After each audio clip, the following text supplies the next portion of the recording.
Vise à illustrer la notion de provision pour dépréciation. Exemple, supposons que vous avez vendu 500 chemises à votre client Paco pour un prix global de 150 milliards. La logique du business, c'est d'encaisser ce montant à l'échéance convenue avec le client. Si par exemple à l'échéance le client signale qu'il ne pourra pas payer le montant de sa dette, il existe donc une probabilité de perdre la totalité ou une partie de la créance. Ainsi, ce doute et cette probabilité de perte doivent être pris en considération. Pourquoi? Parce qu'en vertu du principe de prudence, l'entreprise est tenue de comptabiliser les pertes et les charges probables. Donc, une provision pour dépréciation ou éventuellement une provision pour risques et charges doivent être constatées à la fin de chaque exercice comptable. C'est quoi une provision? Une provision pour dépréciation plus particulièrement. Une provision pour dépréciation est la constatation comptable d'une diminution probable et réversible de la valeur d'un élément d'actif.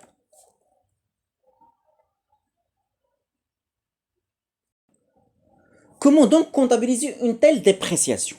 Puisqu'il s'agit d'une perte probable, la provision constitue donc une charge qui entraînera une élévation des charges de l'exercice. Donc, on va débuter un compte de charges ayant en relation avec la dépréciation des éléments d'actifs. Les principaux comptes sont ceux liés au poste suivant, 6 à 9 pour les dépréciations ayant un caractère d'exploitation, 6, 3, 9 pour les dépréciations ayant un caractère financier et 6, 5, 9 pour les dépréciations ayant un caractère non courant. Ainsi, puisque la dépréciation aura un impact sur les éléments d'actifs, le compte en question connaîtra une baisse, même si probable. Dans ce cas, on va annuler le compte en question, mais avec l'ajout de 9 en deuxième position. Il y aura par conséquent la création d'un nouveau compte. Le compte principal avec 9 en deuxième position. De 9 pour les immobilisations incorporelles et corporelles. 3, 9 pour les éléments ayant en relation avec l'actif circulant, en l'occurrence les créances clients et les stocks. Et 5, 9 pour la trésorerie active. Pour bien illustrer la notion de provision pour dépréciation, on va donner des exemples. Le premier exemple, valeur du fonds commercial d'un restaurant s'élève à 100 000 dirhams.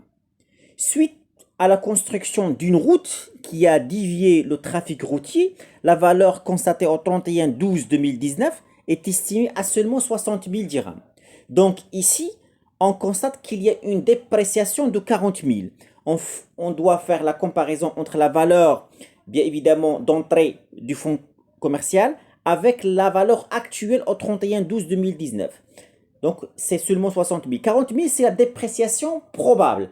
Donc, il y a une possibilité que, disons, de perdre de 40 000 dirhams. Cette dépréciation ou ce montant doit être enregistré au niveau de la compte. Bien sûr, on va débuter un compte de la classe 6, 6, 1, 9, 4, 2, provision pour dépréciation des immobilisations incorporelles, et on va créditer un compte de la classe 2, 2933, signifie un compte de provision pour dépréciation du fonds commercial. Un autre exemple, CG Tanger a acquis son titre Hilton, Hôtel Hilton, au prix de 250 dirhams. Au 31/12/2020, la valeur du titre Hilton s'est établie à 100 dirhams seulement, suite aux répercussions désagréables du coronavirus. Donc, puisque la situation économique de l'hôtel a connu une régression, donc là, on a constaté à la fin de l'exercice une dépréciation. Cette dépréciation est de 150 dirhams. On a fait la différence entre 250 et 100. 250 moins 100, on a trouvé 150 dirhams par action. Donc la dépréciation globale, c'est 150 dirhams fois 100. Ça va donner 15 000 dirhams de dépréciation. Cette dépréciation probable doit être comptabilisée à la fin de l'exercice. Donc, on va débiter un compte de la classe 6 et on va créditer un compte de la classe 2 ou classe 3. Ça dépend de la situation ou la nature du titre. Est-ce que le titre est un TP ou est un TVP?